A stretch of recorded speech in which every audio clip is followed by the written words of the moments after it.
Gikalipay nga Gianunsyo sa mga opisyales sa Barangay 5-A Bankerohan, Davao City nga nagnegatibo na sa swab test ang Kabanay sa unang positibong kaso sa mga barangay. Anyang report ni Sheila Vergara Rubio.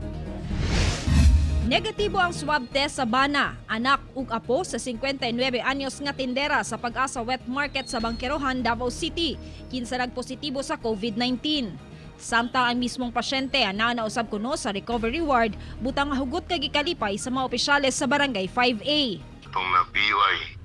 So ang PUI po katong siya na po sa ward pero no na nasa recovery iya. Tiwason na lang ang 14 days na quarantine.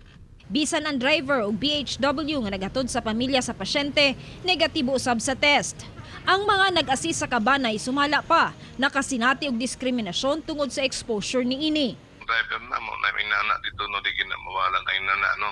So ako na nag-advise ang taga-purok na dito kung naman mo inana nung akil kantara na to no ako gikuha na tong driver. Kaya every time ba na sa problema driver ba barangay premium magdala sa mga serbisyo.